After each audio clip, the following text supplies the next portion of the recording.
You really called the police on your own brother? My mom shouted across the table. My dad slammed his hand down. Get out. You're dead to us. I stood there shaking as silence filled the room, and then my phone buzzed in my pocket. My name is Lauren Hayes. I'm 34 years old. I work as a compliance officer at a mid-sized logistics company, which basically means I make sure people follow rules they usually try to ignore. I've always been known as the careful one, the one who checks every detail twice. Growing up, my family saw that as boring. My older brother was the one they always praised, the one who could do no wrong in their eyes, even when he clearly did. I was the one who cleaned up messes quietly and kept things running. I spent years trying to earn approval that never really came. It shaped me in ways I didn't understand back then. I believe rules exist for a reason. They protect people, especially the ones without power. I wasn't rich or glamorous, and I never tried to be, but I had something they didn't expect. I had a line I wouldn't cross. That belief cost me more than I ever imagined. I never thought doing the right thing would turn me into the enemy in my own home. If you've ever been treated like the problem just for doing the right thing, hit subscribe. I know how that feels.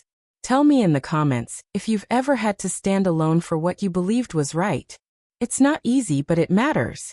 Click hype and let's get into it. It started with a file that didn't make sense. I was reviewing documents late at work, the office quiet except for the low hum of the air conditioner, when I saw my brother's company name in a report. That alone was strange. Then I saw the numbers.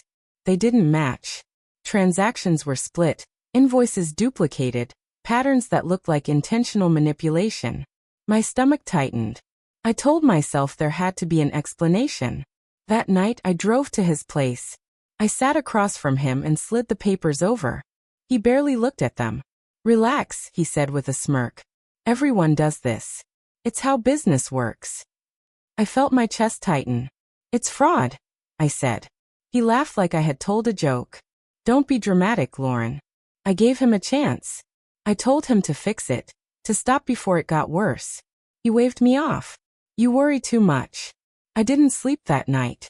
I kept thinking about the people affected, the small vendors, the employees. In the morning, I reported it through proper channels.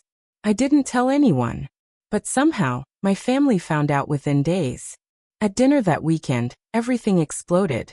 My mom's voice cut through the room. You chose strangers over your own blood. My brother sat there shaking his head like he was the victim. She's jealous, he said. She's always been bitter.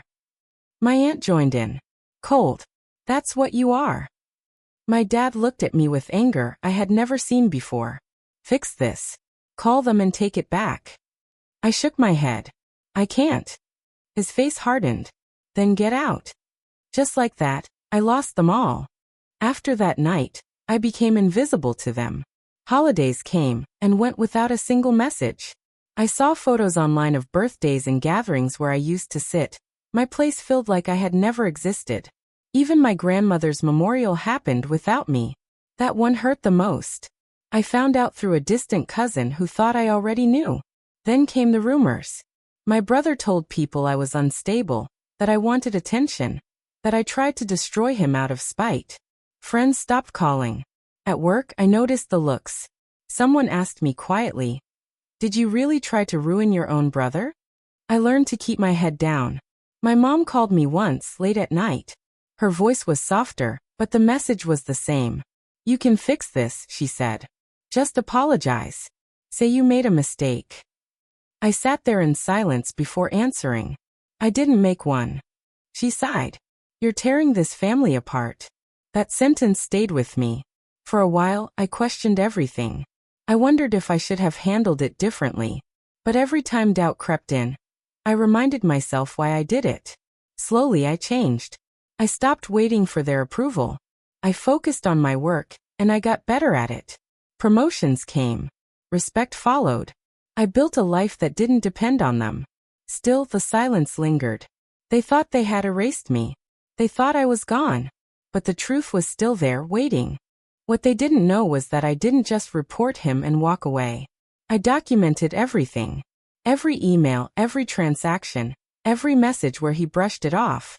I kept voice notes from our conversations. I stored copies in places no one could touch. I knew there would be backlash. I knew I needed to protect myself. As time passed, I started to notice something else. I wasn't the only one who had seen the signs. There were hints and complaints, small comments buried in reports, things that didn't get followed up. People stayed quiet, maybe out of fear or maybe because they didn't think it would matter. But I saw it. His actions weren't isolated.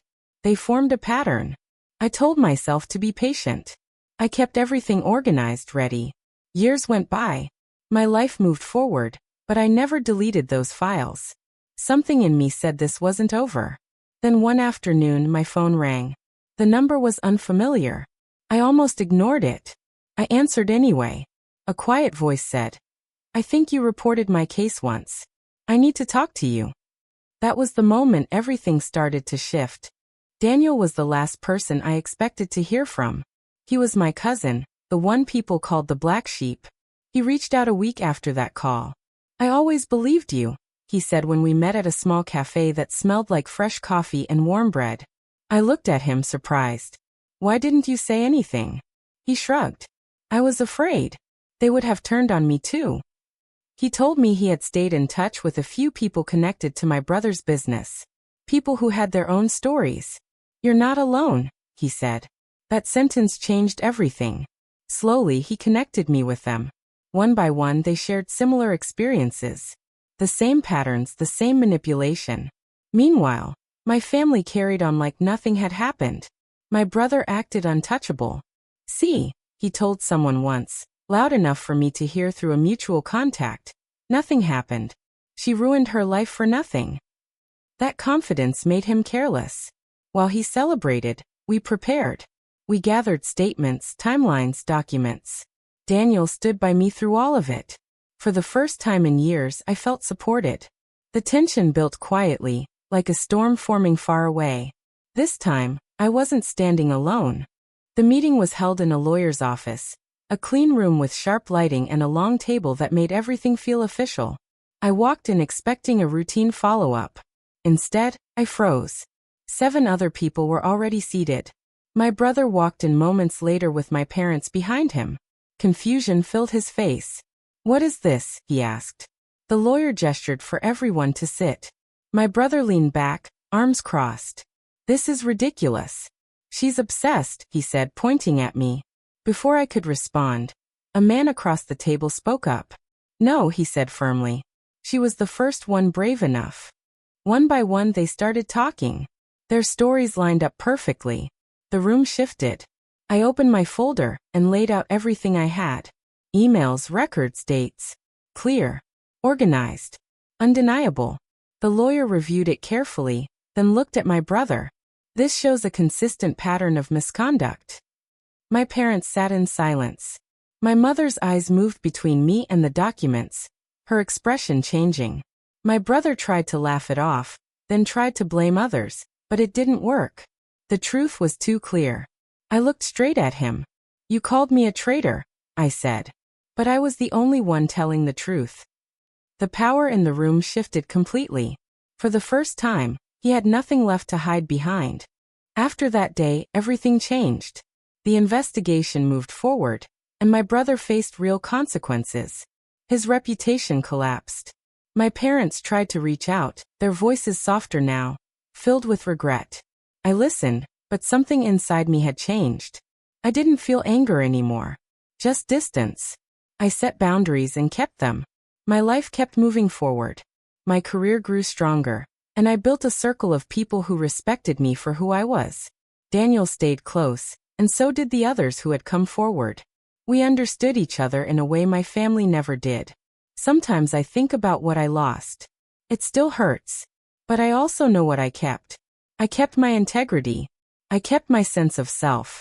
Losing them hurt, but losing myself would have been worse.